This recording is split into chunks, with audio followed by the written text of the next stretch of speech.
ஆண்டவராகிய இயேசு கிறிஸ்துவின் விலையேறப்பெற்ற பரிசுத்தமுள்ள நாமத்தில் அன்பின் வாழ்த்துக்கள். அடிக்கடி வாழ்க்கையில ஷேக் ஆகிறீங்களோ? நிற்க முடியாத நிலை வருகிறதோ? ஆமென். இனி வாழ முடியாது, கிறிஸ்துவ வாழ்க்கையில் நிற்க முடியாது, இனி செய்ய முடியாதுன்னு யோசிக்கிறீங்களோ? உங்களுக்கு ஒரு சரியான அஸ்திபாரம் தேவை. அந்த உறுதியான அஸ்திபாரத்தில், ஆழமான அஸ்திபாரத்தில் மட்டும் நிற்பீங்கன்னா நீங்க ஆசீர்வாதமா இருப்பீங்க. அப்படிப்பட்ட நல்ல நாட்களாய் மாறுவதாக. ஒரு 10 வருஷத்துக்கு முந்தைய நான் துபாய் தேசம் போயிருந்தேன். போயிருந்தபோது உலகத்தில் உயரமான ஒரு கட்டடம், அது 160 மாடி, 2700 அடின்னு நினைக்கிறேன். புர்ஜ் கலிஃபா அது பேர். கிட்டத்தட்ட அதை குறித்து நான் பார்த்துருக்கிறேன். துபாயில் எங்கேருந்து பார்த்தாலும் தெரியும். எனக்கு ஒரு சிரிப்பு ஞாபகம் வந்துட்டு, என்னை ஒரு போதகர் தம்பி அழைத்து கொண்டு போனாங்க. சின்ன தம்பி, வயசுல தம்பியை நான் அறிவேன். என்னை பாசத்தோடு அழைத்து போனார்கள். பக்கத்தில் துபாய் மால். நான் அதை மேலே டாப்பை வீடியோ எடுத்தேன். 160 மாடியில் world famous, world biggest tower, உயரமான கட்டடம். அதை எடுத்தபோது அதை அப்படியே ஆடுறதை பார்த்தேன். லேசாக ஷேக் ஆச்சு மேலே.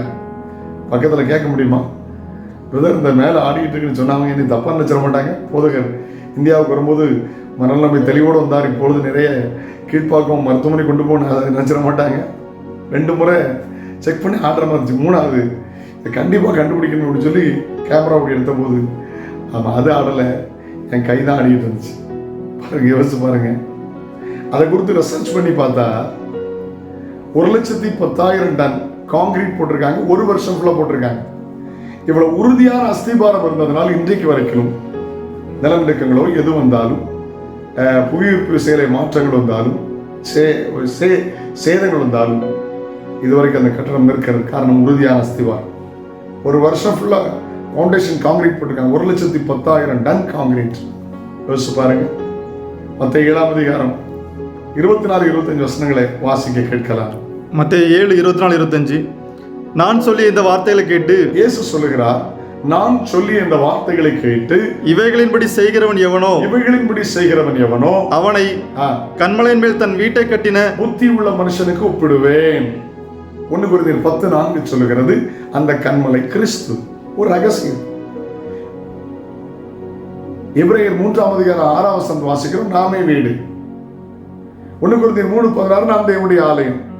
அப்படியானால் நாமே வீடாயிருந்தால் இங்க என்ன வாசிக்கிறது தெரியுமா? பெருமழை வெளியிலிருந்து வீட்டை தாக்கும், பெருவெள்ளம் வீட்டுக்குள்ளே வந்துடும், காற்று எங்கிருந்து வருதுன்னே தெரியாது. நாம் வீடு.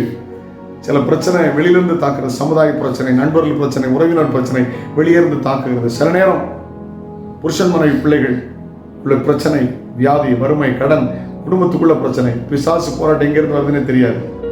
மண்ணில் உலகத்துல கட்டின வீடு அழிஞ்சிச்சானா கண்மலையாகி கிறிஸ்துவ மேல் கட்டப்பட்ட வாழ்க்கை மாத்திரம் நிலைத்திருக்கு தான் அர்த்தம். அதான் பழைய காலத்தில் பாடினாங்க, இயேசு என் அஸ்திபாரம், ஆசை எனக்கவரே, நேசாமுசி பாருதல், இயேசுவில் கண்டேன் ஞானம். இயேசு என் அஸ்திபாரம் அடித்தான். அவர் மேல கட்டப்படுங்க. உறுதியான அஸ்திபாரம் இயேசு மேல இருக்கணும். கர்த்தர் உங்களை ஆசீர்வதிப்பார். எந்த சூழ்நிலையும் உங்களை அசைக்க முடியாது. அப்படிப்பட்ட நாட்களை மாறட்டும்.